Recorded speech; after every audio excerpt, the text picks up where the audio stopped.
I say, I don't know. My, oh my, well, hey, how about you?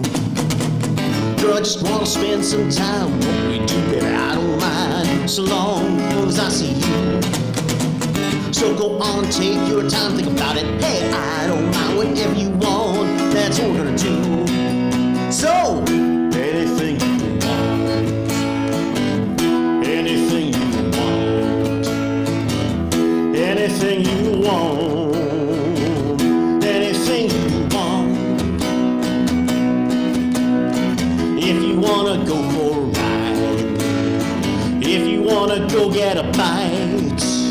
And if you wanna go dance all night, or if you wanna stay in tonight, and if you wanna go catch a flick, if you wanna go get some kicks, and if you wanna go for a walk, or if you wanna stay up and talk, girl, if you wanna share the rest of our lives, anything you want, anything you want. Anything you want, anything you want. Gonna stop home after work, shower, shave, put on that good shirt, then I'll be right on by. We go out, could order in, just got paid, my wallet's not thin. Is there something new that you wanna try? Tonight stars are bright on the moon, neon candlelight. I know how beautiful you are. So wherever we do, wherever we go, there's one thing I truly know. I got the best girl right on my arm. So, anything you want. Anything you want. Anything you want. Anything you want.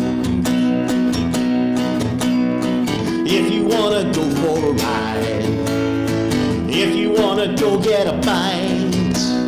And if you wanna go dance all night, or if you wanna stay in tonight, and if you wanna go catch a flick, if you wanna go get some kicks, and if you wanna go for a walk, or if you wanna stay up and talk, girl, if you wanna share the rest of our lives.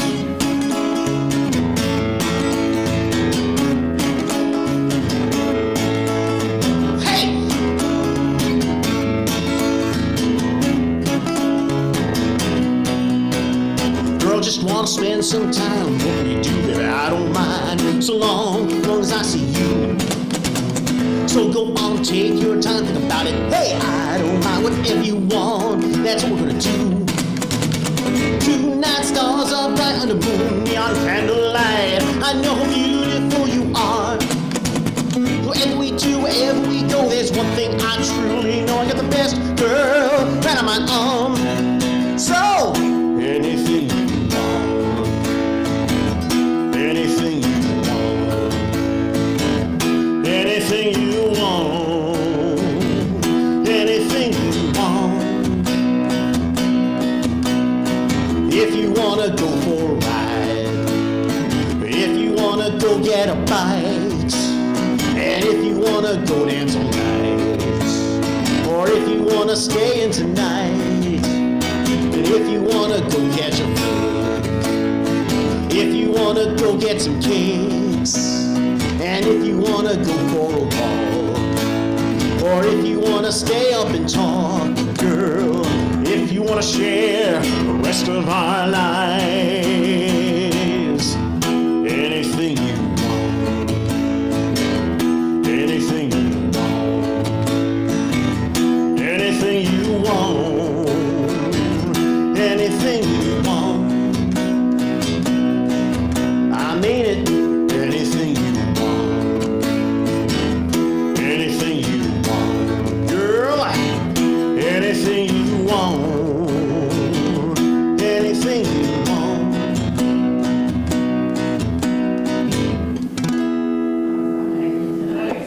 Hey.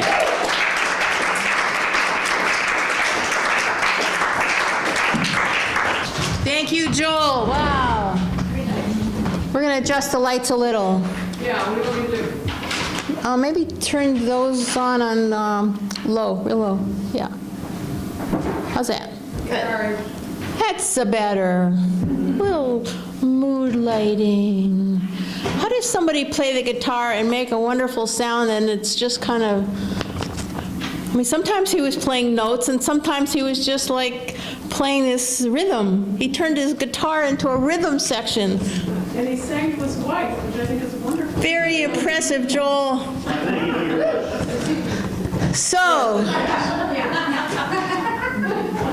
does anybody know what tomorrow is? Sunday, yes. The Academy Awards. Jeez. Boy, when I lived in Los Angeles, I mean, the whole city stopped.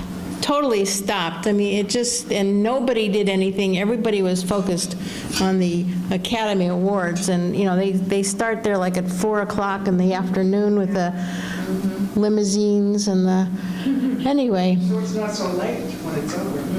Right. Here it's so late. Yes.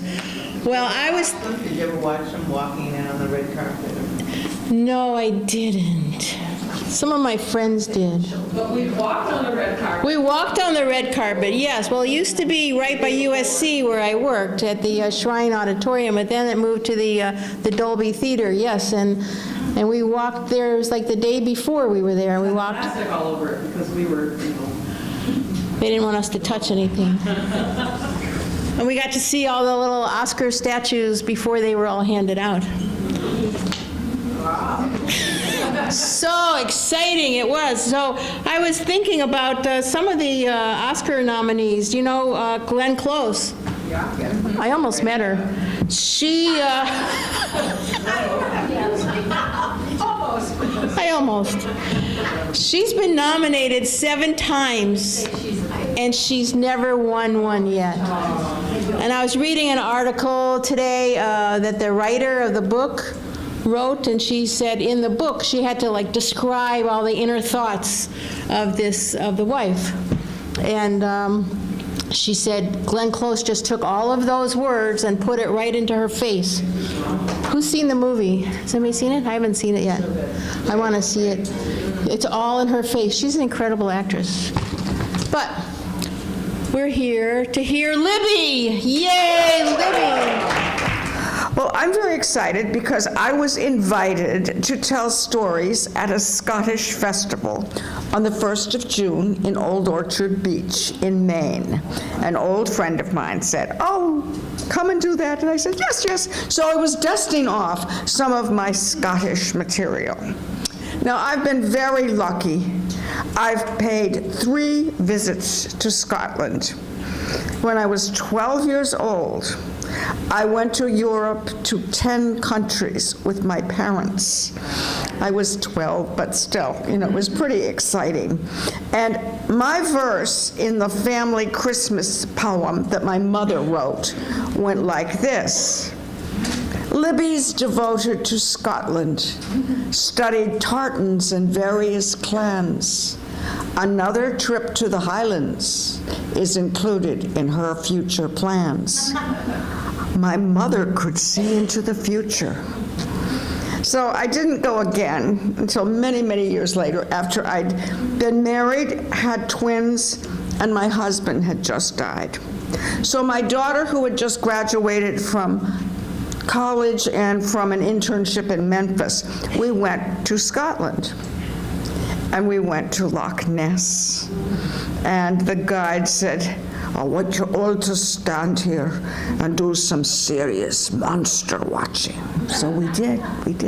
We also had a little scotch, which helped, I guess. So that was trip number 2. Now, trip number 3, I went with David Engel. I'd taken up with him. He was a ballad singing biologist after my husband died. And he took me to show me his favorite square inches of Scotland. And he was always meeting people that he knew that were performing. And this was a poem that a sweet little old man would recite in senior centers in Scotland. So we took it down. And it's about bagpipes, so you have to remember that when you're out on the moors, on the hills of the Highlands, the sound of the bagpipes is grand, echoing. But if you're listening to it inside in a room like this, it is very, very annoying. And you must also remember the grand animosity twixt the English and the Scots. 'Twas in a London hospital on a bleak December day. A brave young Scot lay dying, and he murmured as he lay, "If I could hear but once again the Highland bagpipe sounds, I'd close my eyes and I'd rest peace in spite of all my pain." So a London doctor searched the town, and soon a piper found. And soon within the corridors did Highland tunes resound. And up and down the corridor the piper marched around, till every hall was echoing with mighty Pibroch sound. Because of that grand music, our dying Scot revived. He regained his health and vigor. But all the English patients died. Whoa. The power of music. The power of words. That was beautiful, Libby. Thank you. So, the Oscars. Woo! Anybody have a favorite movie besides The Wife? Rhapsody. Bohemian Rhapsody? Yeah. Black Klansman. Black Klansman. The only one I've seen so far is, I've seen Black Panther. That was the only one I've seen so far. That movie, that took them 20 years to make it, to figure it all out and put it all together. And it's the first comic book and superhero film nominated for Best Picture. It's the first time they've done that, and it's made $1.3 billion. Wow. It's the 9th highest grossing film so far. It was a beautiful movie, and I loved there was the African elements in it were just very authentic and accurate. They were actually speaking the Xhosa language, and all the different tribes were all based on African tribes. So it's a beautiful movie. But we're here to talk about Barbara Ella Prentice. Hey, Barbara! I was working in a school for the deaf for many years. Elementary school for 10 years, and I was the resident storyteller. That was my job. The kids came to me and I told stories. I learned sign language on the job. And then in 10 years there, I switched and went to a high school for the deaf, the Lexington School for the Deaf in Jackson Heights, Queens. And I loved working with the little children. But I loved working with the high school children even more. I loved it. Couldn't wait to go to school every day. And it haunted me. Why did I like it so much? Then I remembered. When I was little, I didn't like elementary school very much.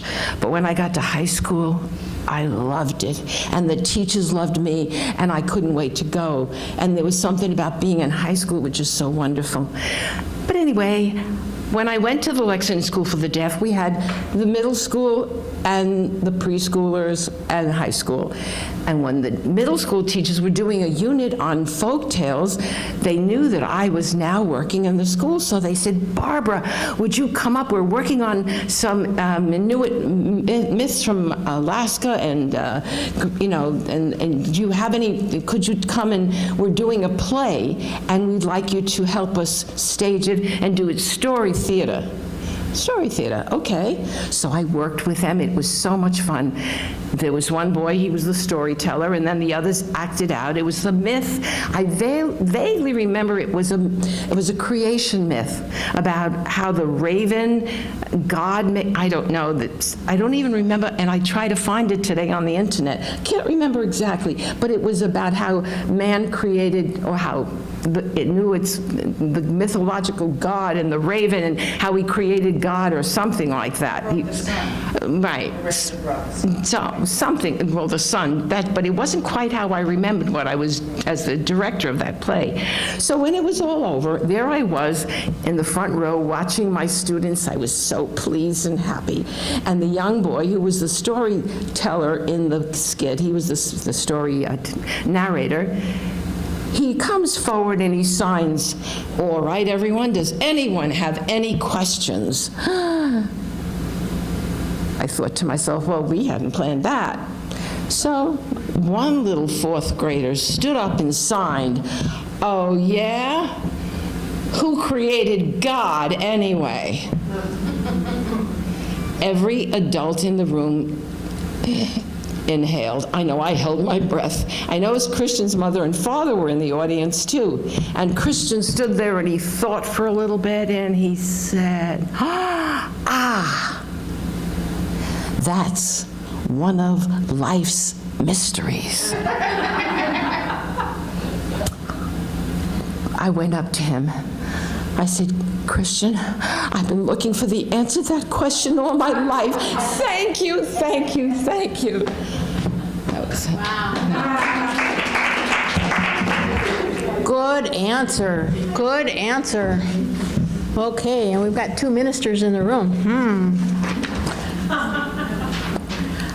Okay, well, I have to say my favorite movies that came out this year was Mary Poppins Returns. I mean, I saw it in the 9th grade, Mary Poppins. My dad brought me to the movie. I loved it. Who knew it would take 54 years for the sequel to come out?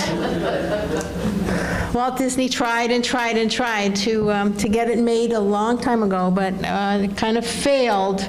And Julie Andrews, I almost met Julie Andrews.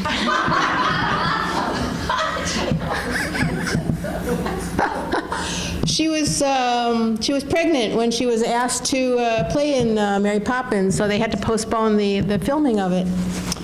Who knew? And then when Emily Blunt was asked to play in Mary Poppins Returns, she was pregnant.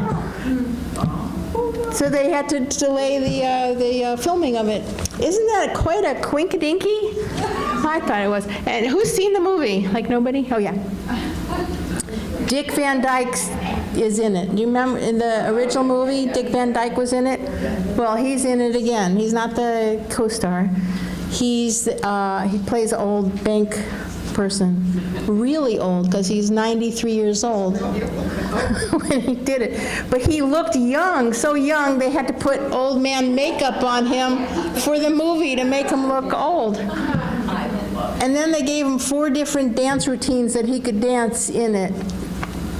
I don't know if you see the movie, I mean, he chose the hardest possible one. 93 years old, he's dancing on a desk. It was amazing. But what we're here to talk about is Charlotte. Yay, Charlotte! So I had a friend from Los Angeles from my time when I lived there. Grew up in Los Angeles, and since we're talking about LA and all the Oscars, I thought I'd pull this one out. It does have the number 3 towards the end. And I call it Where the Cypress and Sage Grow. And there's an epigraph, As If We Never Said Goodbye, from the musical Sunset Boulevard. So, following along with the memoir themes tonight. I land in the evening, pick up a car and drive without a map through Inglewood to a motel in Hollywood. I write for most of the night, napping a little on top of the bed, then grab a coffee and scone at the Wild Oats store.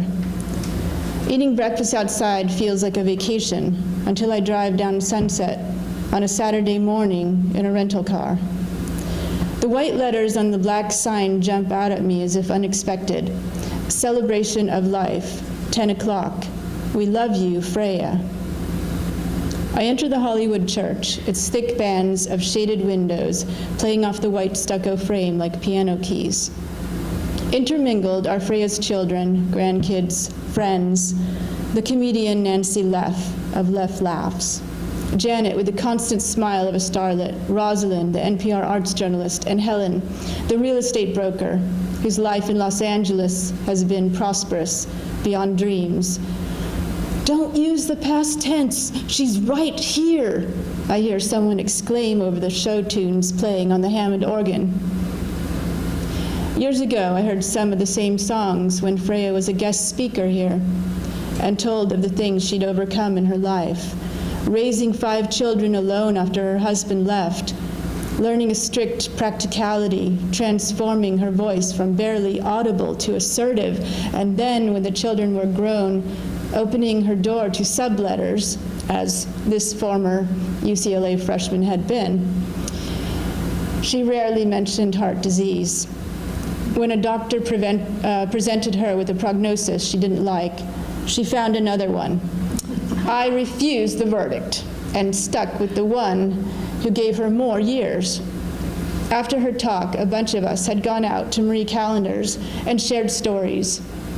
Then Freya and I took the bus into the city, stopped at the farmer's market, picnicked at the Hollywood Bowl, and let the dreamy notes do their work. She is the anchor of my best experiences of this place. Our stretching classes together, visits to the LA County Museum, downtown diners, walks on the Santa Monica Pier, above all, our regular correspondence over 18 years, always nudging me to choose happiness. "Cancel that thought," she said, "if you uttered something negative." After the service, I drive up Sunset into the canyon where the cypress and sage grow. In the living room of her son Jim's home, colored balloons dance around the pictures. Jim's wife Doreen brings food trays to the backyard, humming with soft laughter. A psychic under a pine tree talks to me, and I'm overcome with optimism about the future. 3 years later, on what had been Freya's birthday, I give birth to my daughter, Angela.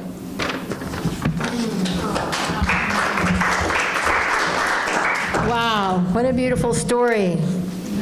Brings back all those LA memories.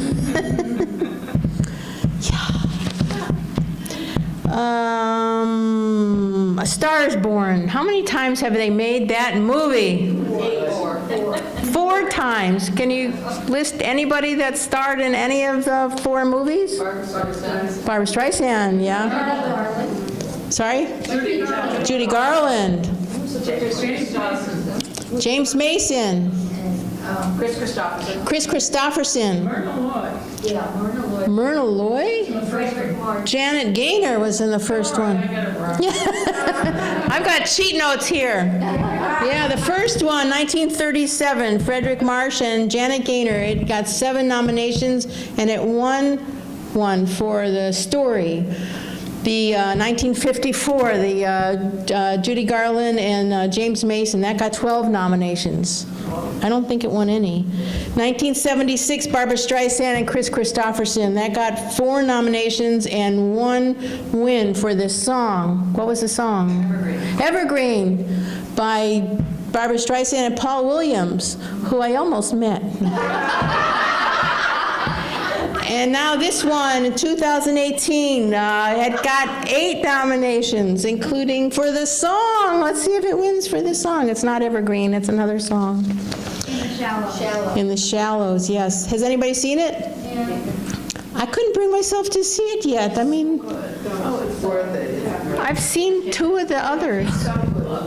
Yeah, I like her. Okay. But we're here to talk about Penny Post. Penny Post! There you go. Thank you, Thea. I am thrilled to be able to provide my bit of homage to LA, too, because I spent there 30 years there, and we had a party every day. We'll be having a party tomorrow night up in the hills above Culver City on one of those porches, one of those patios that goes out like this, and it's got struts like this because the rest of the land is back here. We never fell down. But we would come in, and Virginia, our hostess, Virginia, would have pictures of Hollywood stars with the names of the regular attendees under each one. And we always came very early because, of course, we had to see the red carpet and the interviews, but also because she and a friend of hers always printed out all of the nominations for all of the categories, and everyone filled them out. And you had to fill them out before the awards began. So you got really good at figuring out the politics of this sort of thing. It was fascinating. And somebody always got a prize for the most wins, and somebody always got a prize for the most wrong. It was tons of fun. And every year since I've been back now 12 years, and I always call the party to say hello on the Academy Awards. We'll be doing that tomorrow. But that's not why I'm here. I'm here because the theme is Call for Stories. And I started going to a poetry group in Wayland. And last month, someone said wistfully, as she finished, each person reads a poem and gets feedback from the group. And this woman was terribly sweet, and her poem was sweet. But when her turn was over, she said, "How do you know when a poem is finished?" Well, if anybody's ever made any artistic endeavor, you know that nothing is ever finished. Well, in response to that question, I told her an anecdote that I've been telling for years and years and years. But I've told it a lot. That day, I went home and I wrote a poem. I wrote that story as a poem. So thank you for asking for stories, Cindy. I am going to read the poem because I really like it.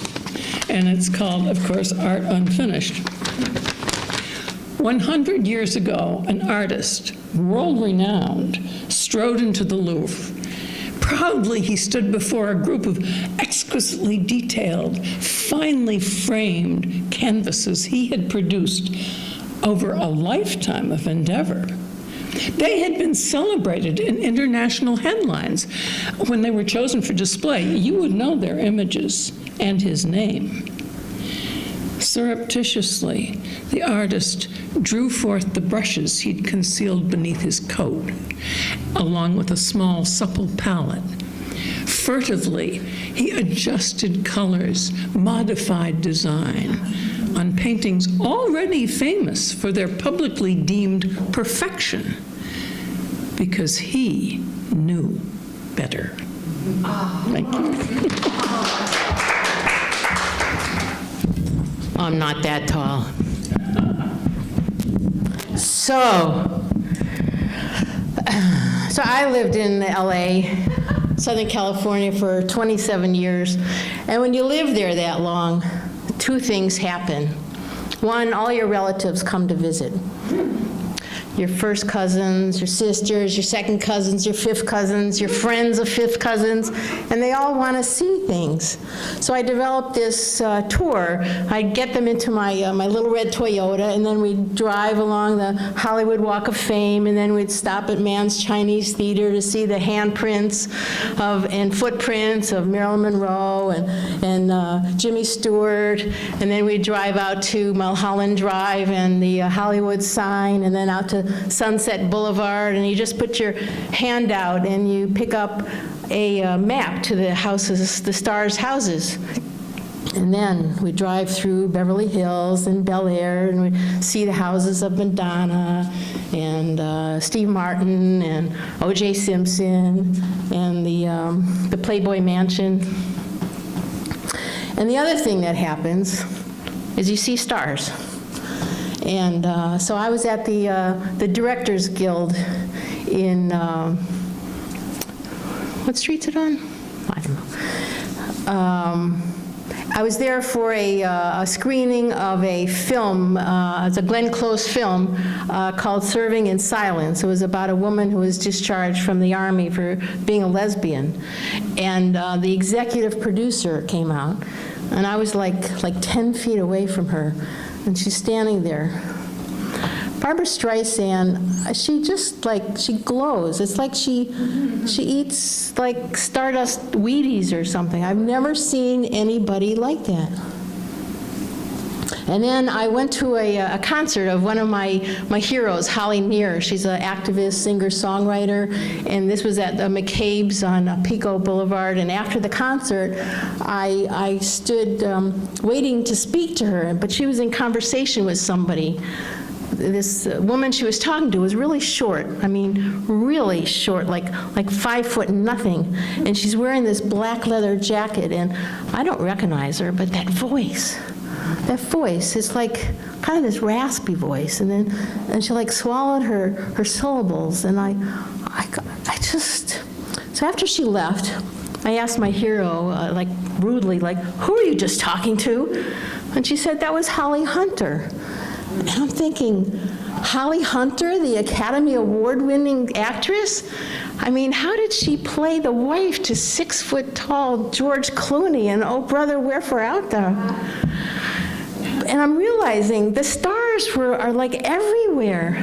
I mean, I was at Terminal 7 at LAX. I was about to walk into Starbucks, and I see somebody I recognize, and I'm thinking it's my cousin. So it's like I start to wave, and he gives me that glassy, stranger stare, and I realize it's Ted Danson.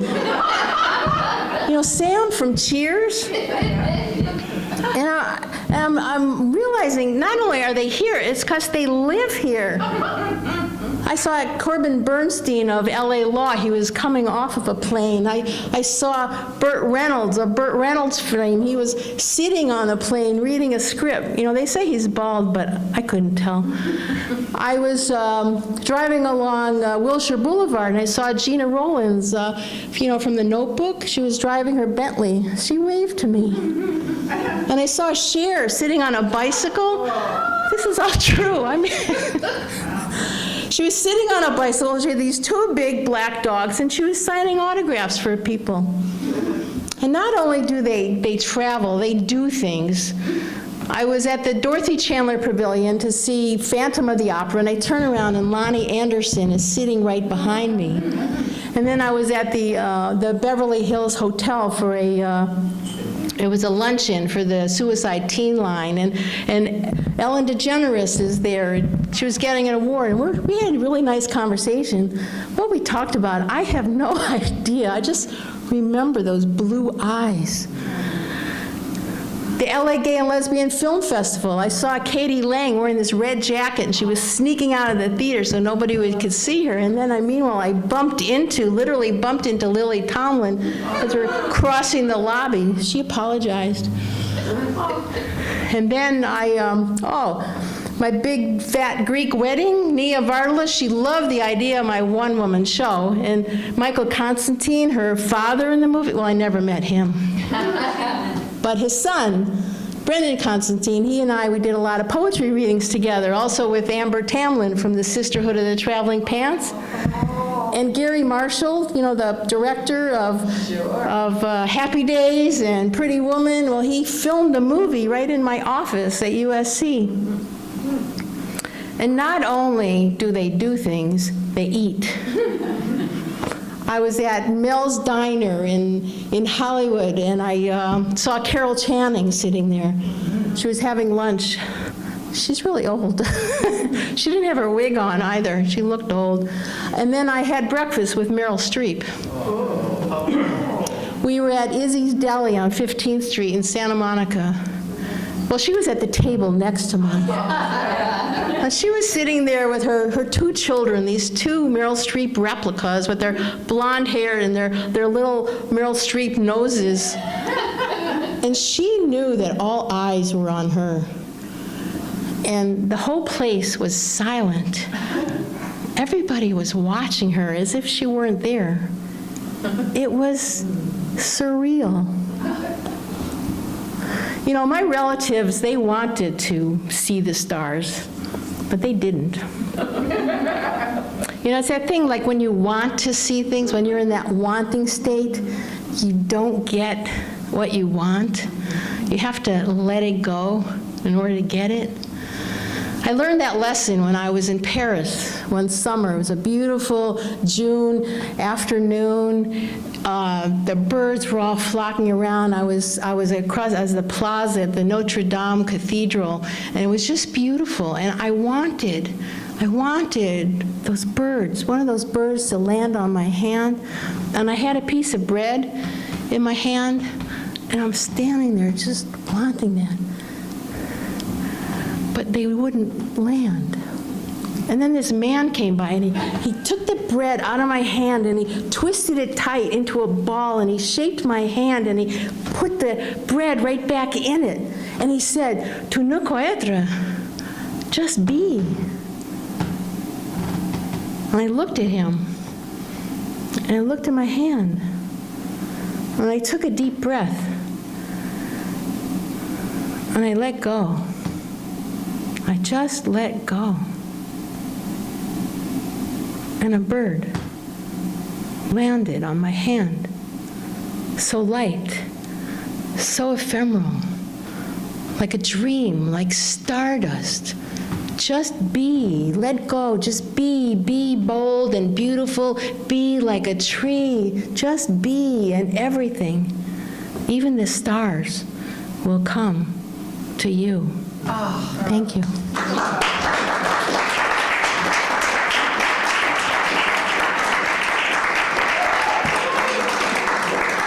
It's me and Ellen DeGeneres. What can I say?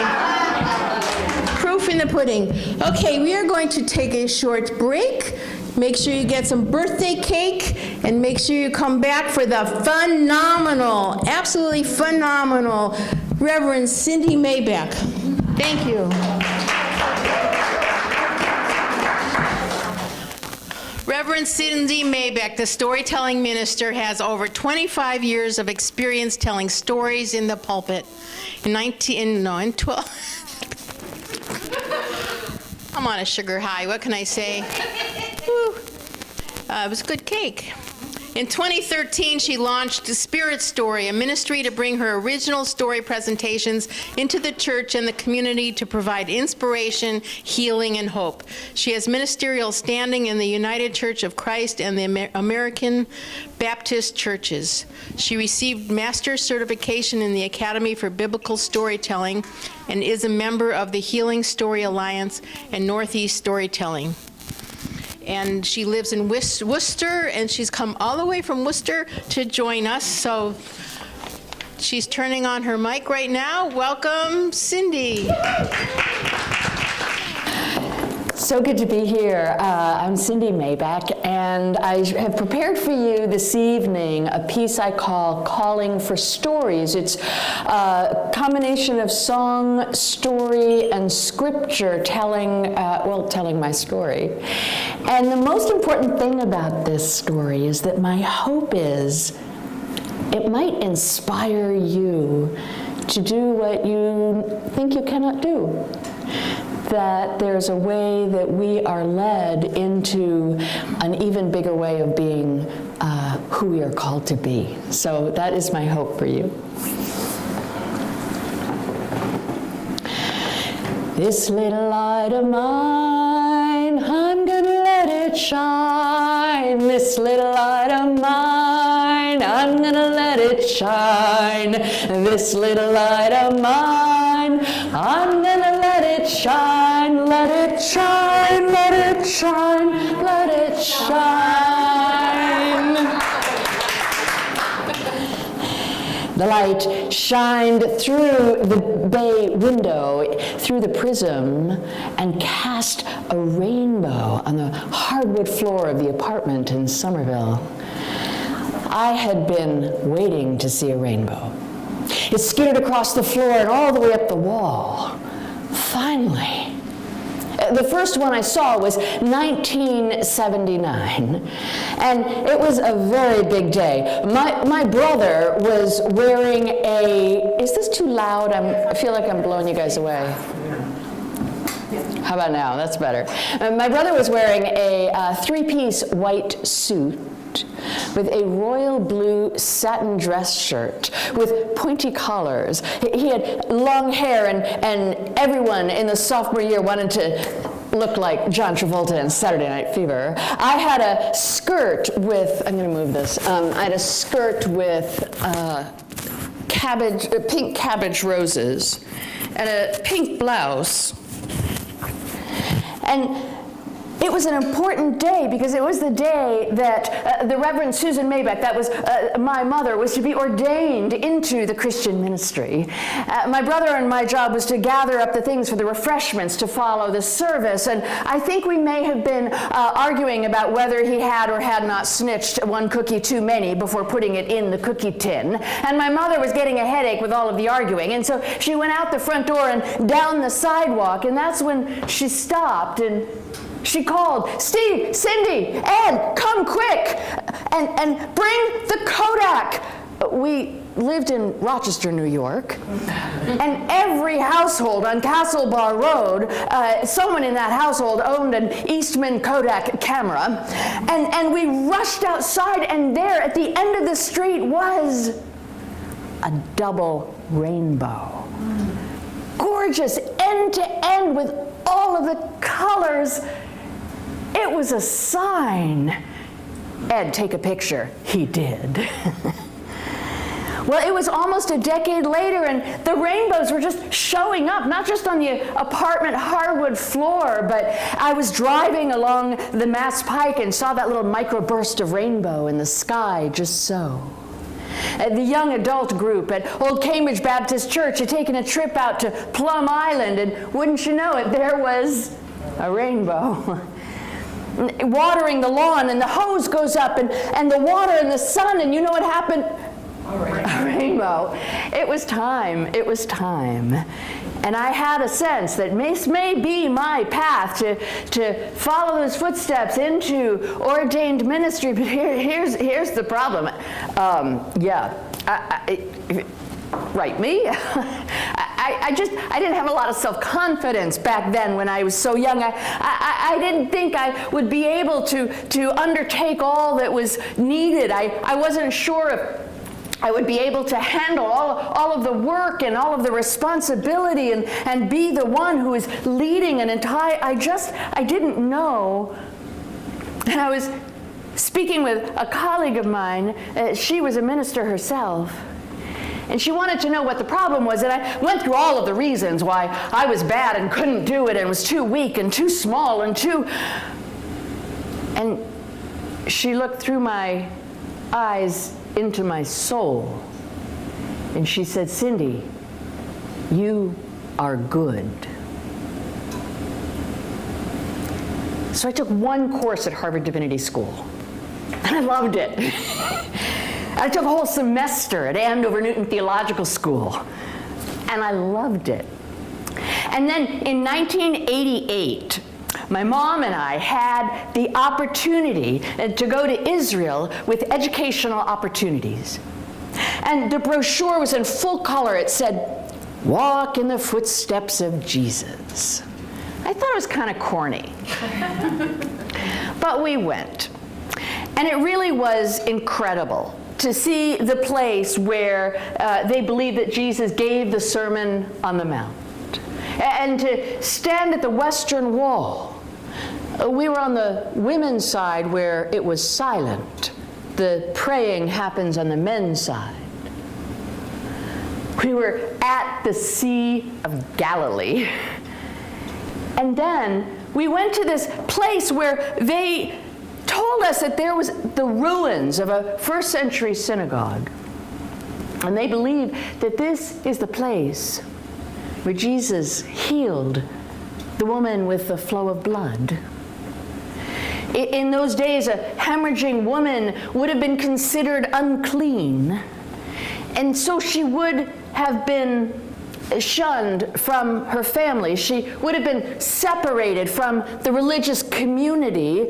She would have been completely alone. She would have never had anyone touch her for 12 years. I knew this story. I knew the story that she had been healed. But I had no idea that it was in front of a first century synagogue. What that meant was that Jesus healed her at the very doorstep of the place that she was not allowed to enter. He healed her in the place where she had been shunned and was told she could not go. He healed her in a way that she could walk through that door and be reunited with the community. And I knelt down and wept. I continued my studies at Andover Newton Theological School, and indeed, I decided I was ready for ordination. And we received from the denomination flowers on that day at Old Cambridge Baptist Church in Harvard Square because I was the very first second-generation ordained minister woman whose parent was a mother. They're sons of fathers and daughters of fathers, but I was the first second generation of a woman minister in the American Baptist churches. And for the gospel, I chose a text from Luke 8 that goes like this. Now there was a woman who had suffered from hemorrhages for 12 years. And though she had spent all that she had on physicians, no one could cure her. She came up behind Jesus and she touched the fringe of his clothes, and immediately the hemorrhage stopped. And then Jesus asked, who touched me? And when all denied it, Peter said, Master, you see the crowd surrounding you and pressing in on you. But Jesus said, someone touched me, for I noticed that power had gone forth from me. And when the woman saw that she could not remain hidden, she came trembling and falling down before him. She declared in front of all the people why she had touched him and how she had been immediately healed. And Jesus said to her, Daughter, your faith has made you well. Go in peace. And it was my mom, the other Reverend Maybeck, who strode to the pulpit to preach. And she got up there and she said how pleased she was to be here because she had the opportunity that every mother of every daughter in every place in the world would love to have. She could now preach to her daughter.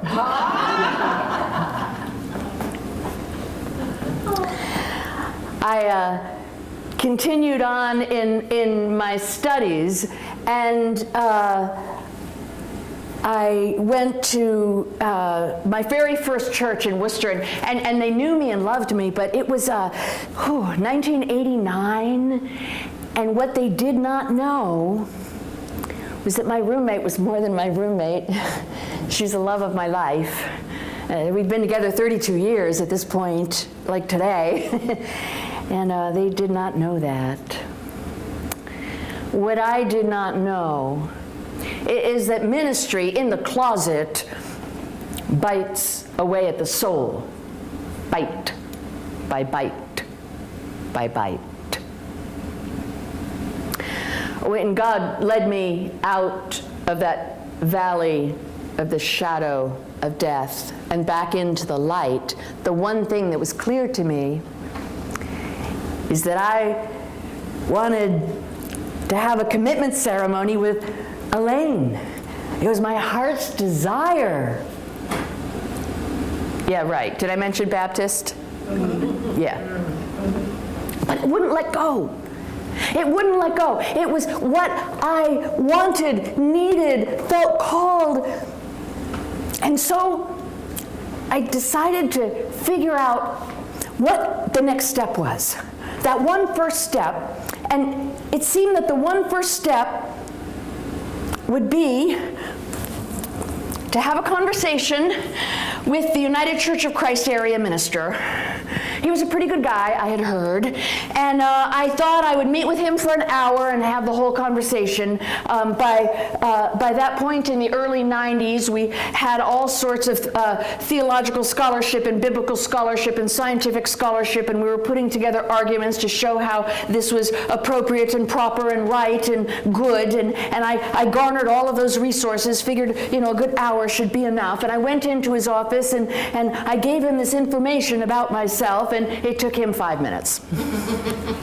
He was like good with it. And then he said, but how's your ministry going? What's in your heart? What are in your prayers? I said, I'm so glad you asked, because I actually need your advice. I am hoping to have a commitment ceremony with my partner, and I wondered if you could help me figure out how to do that with nobody in the church knowing about it. Yeah, he laughed too. He said, Cindy, you can't not tell people. They'll find out. I said, I can't tell them. He said, why not? I said, I would be afraid. He said, have faith. I said, everything I built for 5 years will come tumbling down. And he said, if you built it, it will fall down.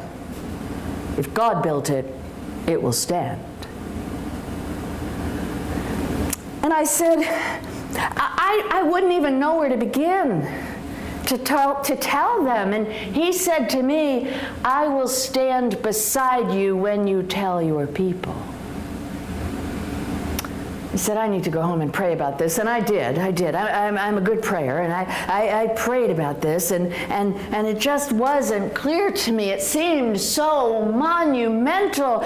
So I just brought it back down, and I said, well, what might be like just one step? And I was given this brilliant idea. The one step would be to just tell one person.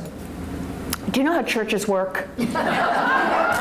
And I figured once the story gets out, then we deal with it. So I had a very private one-on-one conversation with the moderator of the church, and then I had another one with the chair of trustees, and then I met with the chair of the diaconate, and then I met with the Sunday school superintendent, and then I met with the president of the women's fellowship, and gave each of them this new information. And for the first time in the history of the church, people told something in confidence, kept it confidential. Nobody said a word. The next miracle that happened is that everybody was available on the same Thursday night that the area minister was available. So we all met in the church parlor, and these church leaders wrote a letter to the congregation that went something like this. Dear members and friends, Reverend Maybeck has served us well and loved us dearly for 5 years in her ministry here in our church. And now we have the opportunity to share our love and support for her. She has informed us that she is going to have a commitment ceremony with her life partner, Elaine Fadden, on Saturday, July 22nd at Packagug Church in Auburn, and you are invited to come at 4 o'clock. If you come, your joy will be added to theirs. If you wish not to come, that's perfectly all right. If you have any questions, give one of us a call. And there were 5 names, 5 signatures, and 5 phone numbers. We made 300 photocopies of this letter, sent it out first-class mail in the downtown post office in Worcester. And that afternoon, there was a rainbow in the sky, end to end, right over the city of Worcester. Sunday morning, the church was packed. Everybody came. You would have thought it was Easter Sunday. I got up in the pulpit and I preached on Jesus' great commandment. When he's asked what law is greatest of all, he sums them up with two. He says, the greatest commandment is this: you shall love the Lord your God with all your heart and all your soul and all your mind and all your strength, and you shall love your neighbor as yourself.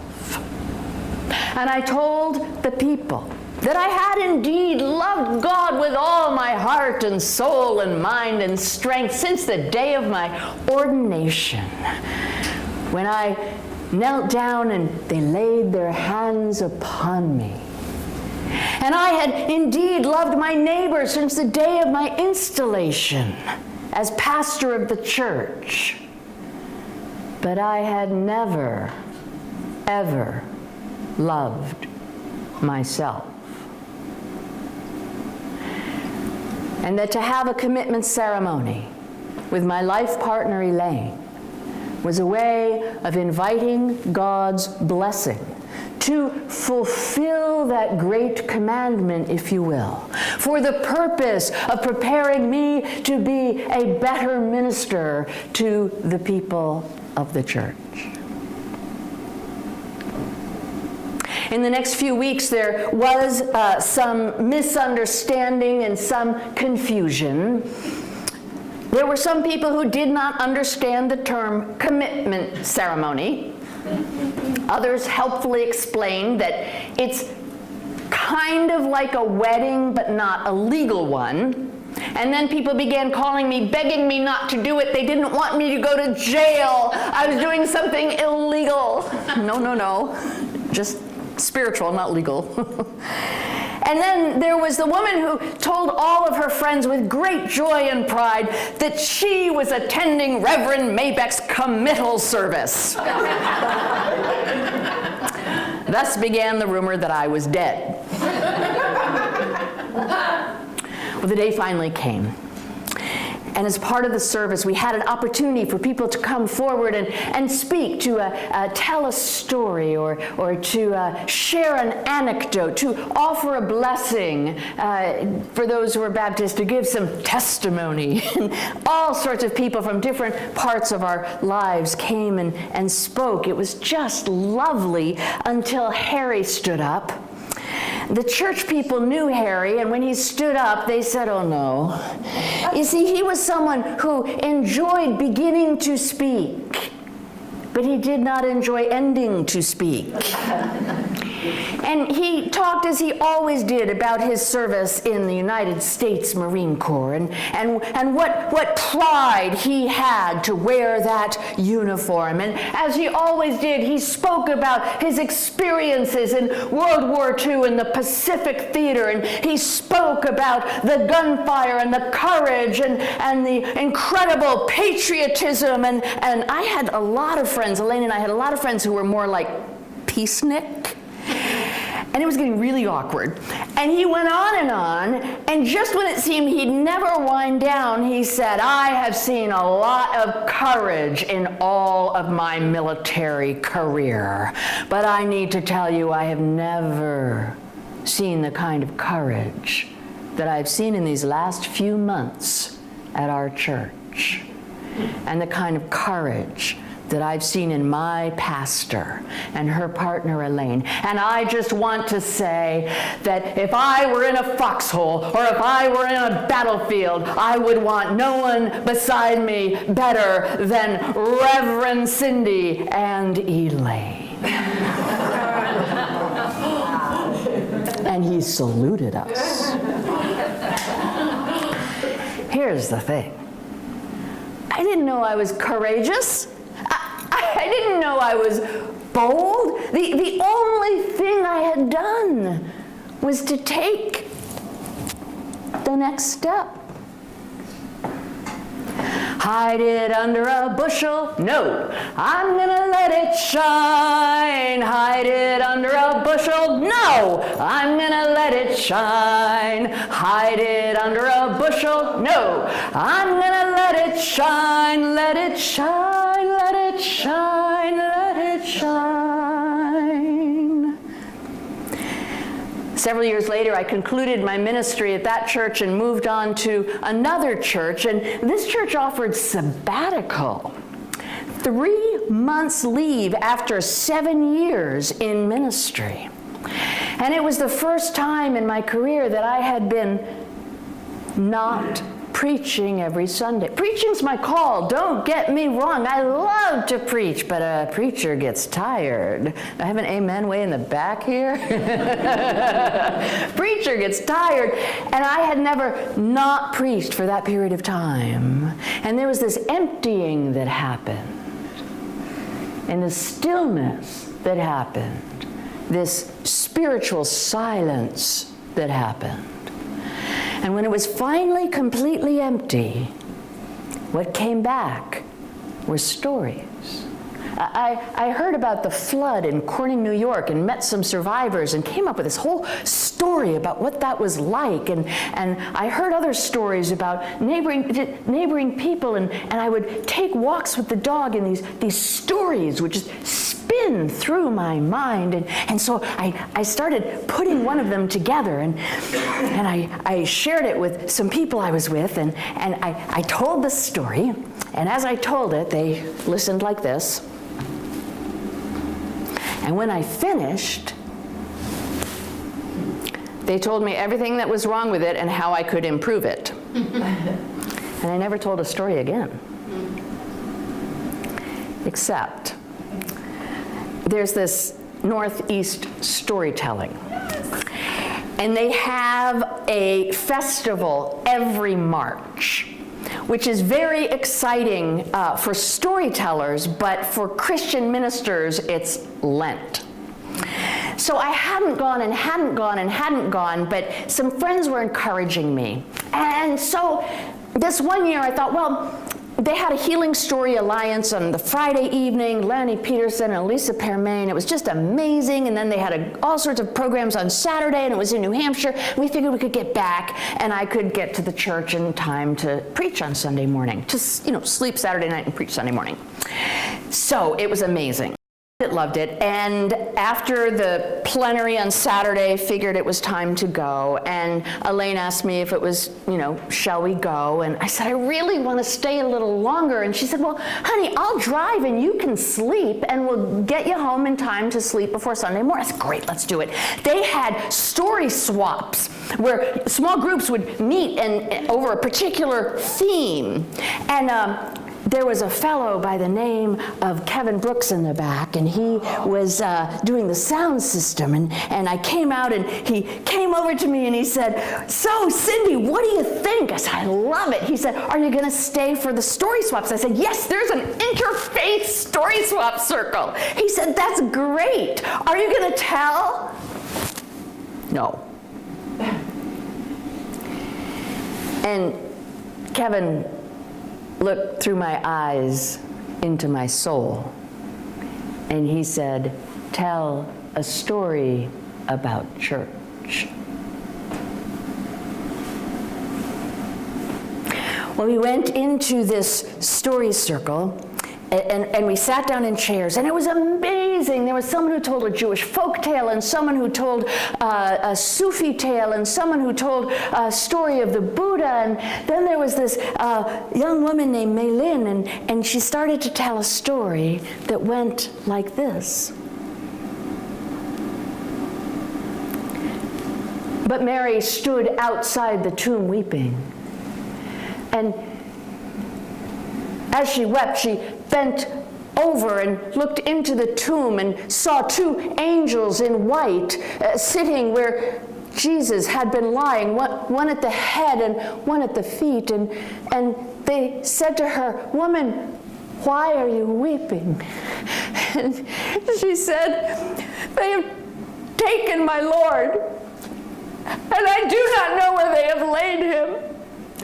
And after she said that, she turned, and Jesus was standing there, but she didn't know it was Jesus. And Jesus said to her, woman, why are you weeping?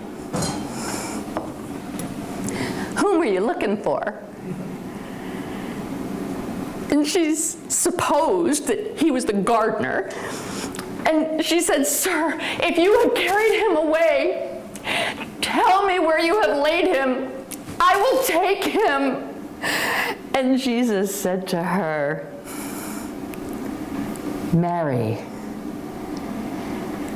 And she turned and said to him in Hebrew, "Rabboni," which means teacher. And he said to her, "Do not hold on to me, for I have not yet ascended to my Father, but go to my brothers and say to them that I am ascending to my Father and to your Father, that I am ascending to my God and to your God." And so Mary Magdalene went and she announced to the disciples, "I have seen the Lord." And she told them that he had said these things to her. By this point, I'd been in ministry many, many years, and this whole resurrection story comes up every single year in the church. And I had preached on the 4 Gospels over 24 years, and a lot of those times it was the Gospel of John, and I'm here to tell you, she told that story verbatim, word for word. I had never experienced the Word of God spoken in story with such truth.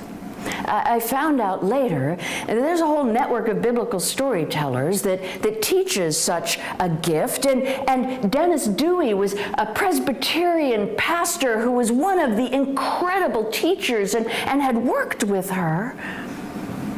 It was amazing. It was just like story was opening up. Now, I was not going to tell a story. Absolutely not. I am a preacher, not a storyteller. But she said there was time for absolutely just one more. And then she called on me.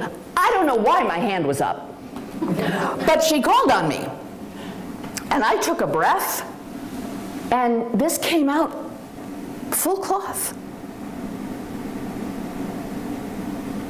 The pink square of paper was waving like a flag on my desk as I opened the door to my new office in the church. That wasn't remarkable. You know the kind, the pink pads of paper, and it says, "While you were out." And then you check off the box about whether the person needed to be called back or visited or would call you back. That wasn't remarkable. What was remarkable was the name on the message. Apparently, Malcolm Cook was in the hospital and needed a pastoral visit. I knew that name, Malcolm Cook. When I was candidating, which means preaching a sermon after which the church votes whether the preacher will or will not be the new pastor, Malcolm was in the 4th pew with his arms folded, staring with cold, icy blue eyes the entire sermon. He never did speak to me.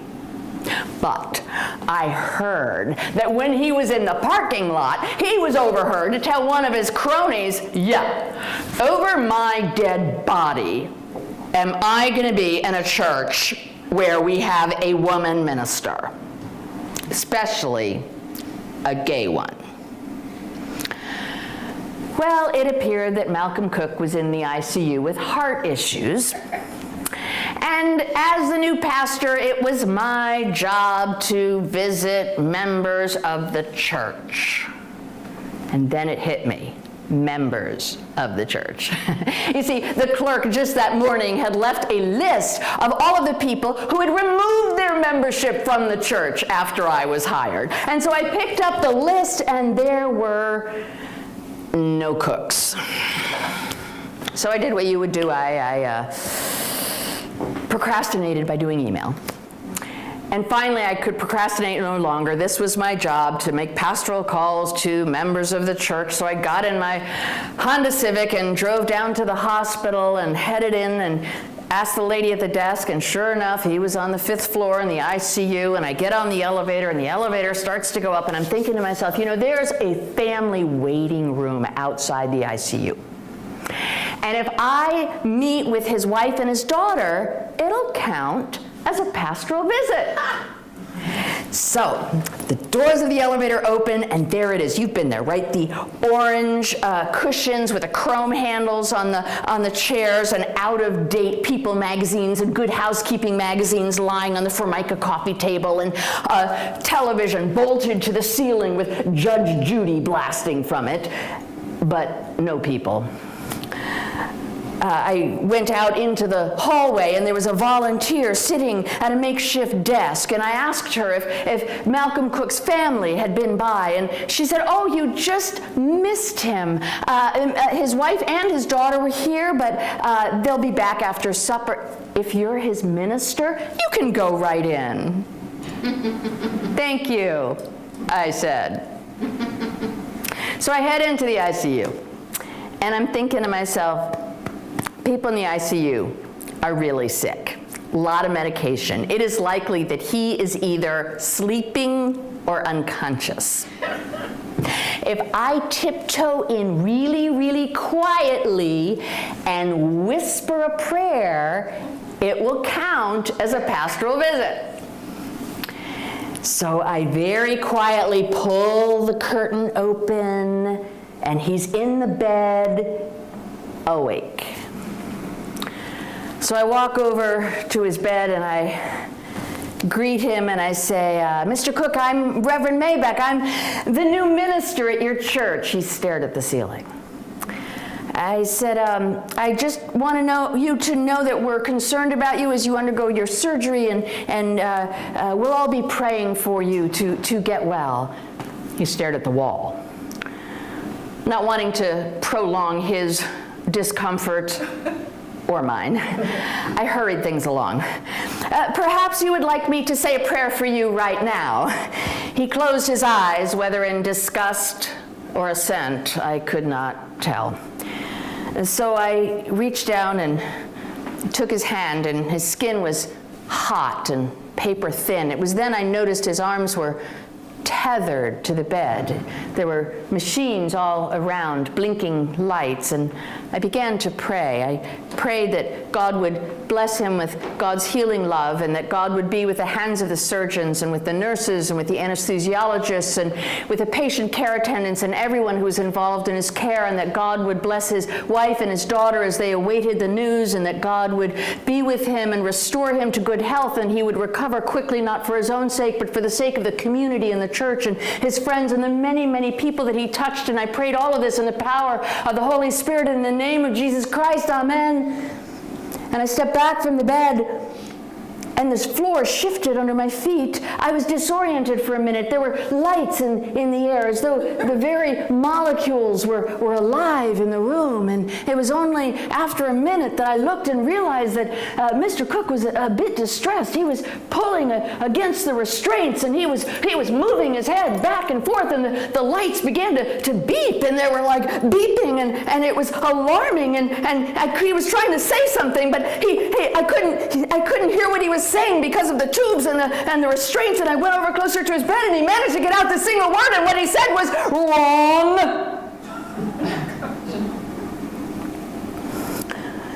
I turned to go, and I don't know what stopped me, but one more time I looked over my shoulder, and it was worse. He was moving his head side to side and pulling against those restraints, and the lights were going like crazy and the beeping, and he was still trying to talk, and he finally managed to get it out again. He said, "I was wrong."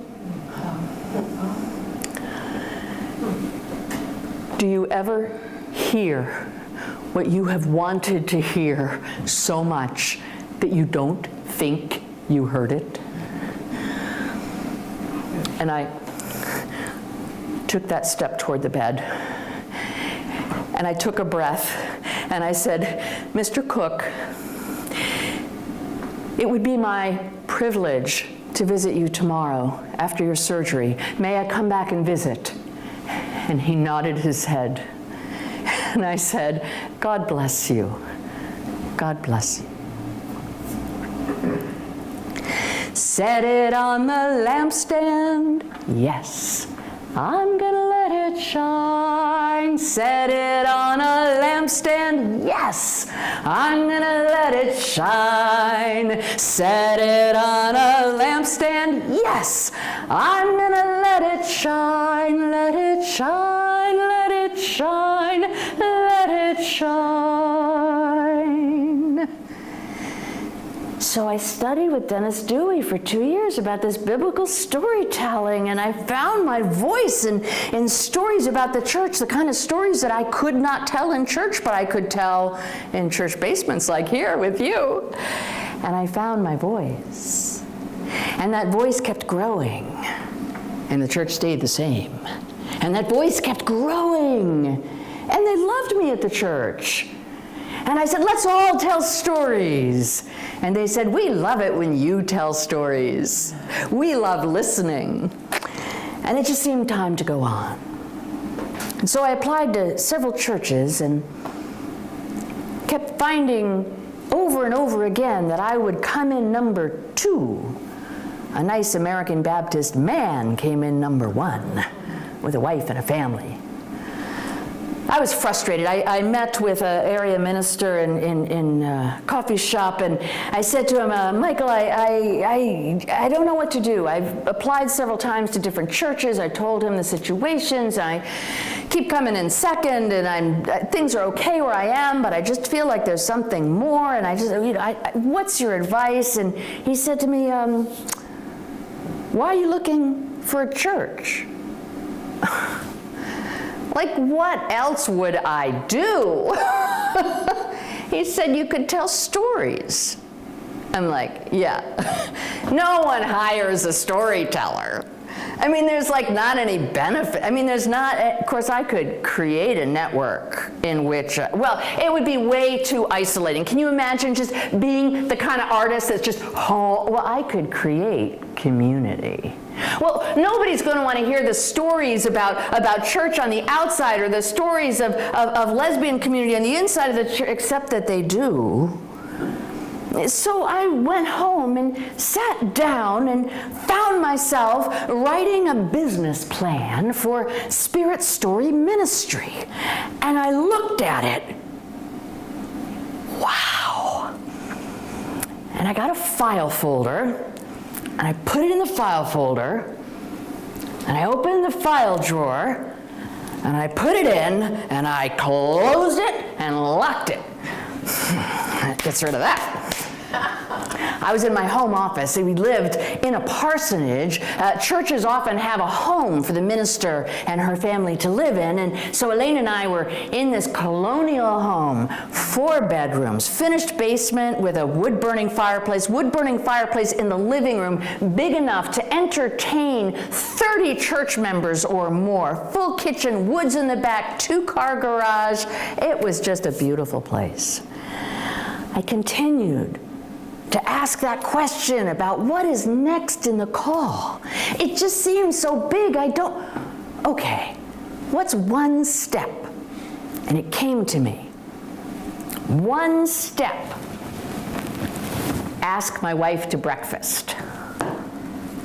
Okay. There's a brand new Wegmans in Northborough, and all sorts of building around it, and there was a Bickford's, and they had an amazing Sunday breakfast. And after I preach, I get really, really hungry. So I asked her if we could go to breakfast because I had something to talk to her about. And so we went, and I ordered the country breakfast. And before I talked to her, I had 2 eggs and sausage and bacon before I talked to her, and blueberry pancakes with that pretend Aunt Jemima syrup and the butter before I talked to her.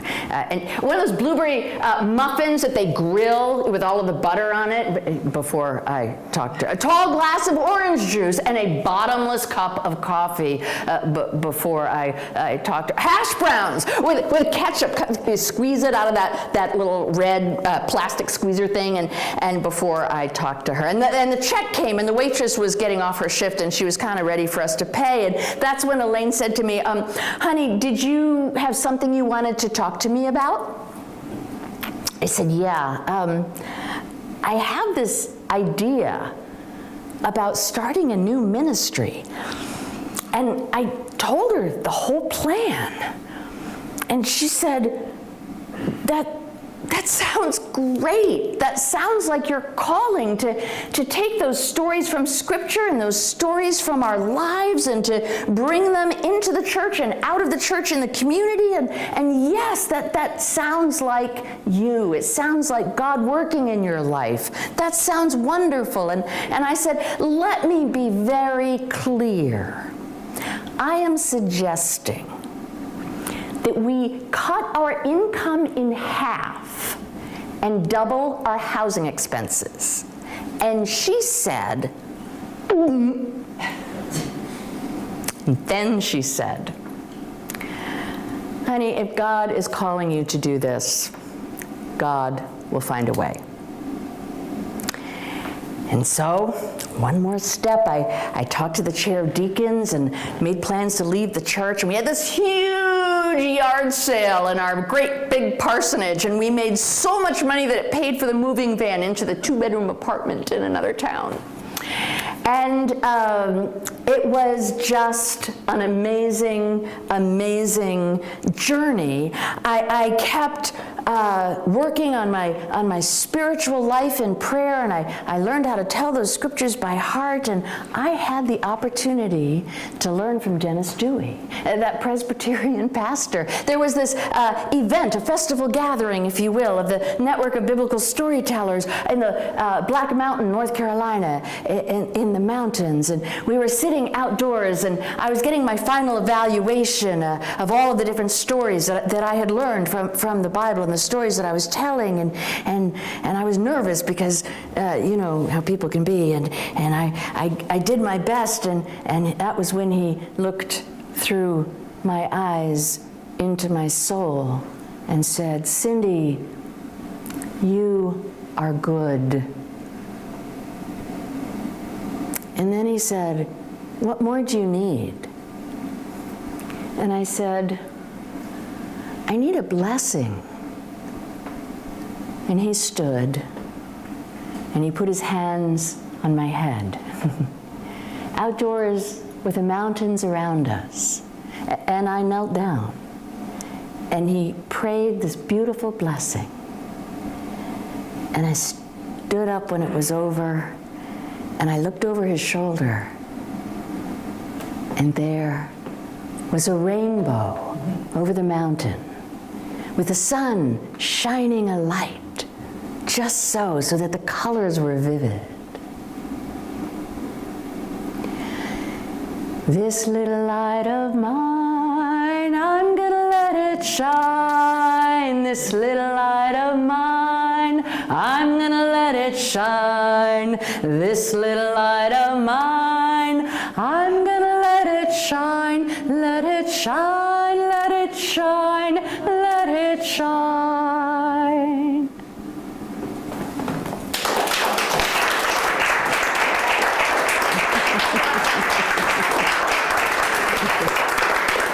Cindy Maybeck. Isn't it wonderful? Thank you. Thank you so much. Thank you. Absolutely. Thank you, everybody, for coming, celebrating our birthday with us.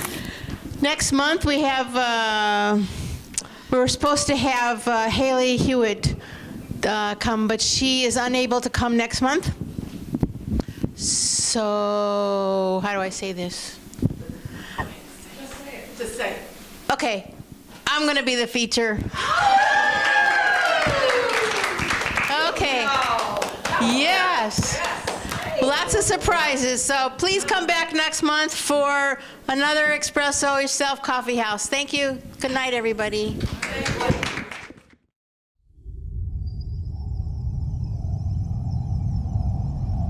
You're watching Medfield TV, community shows.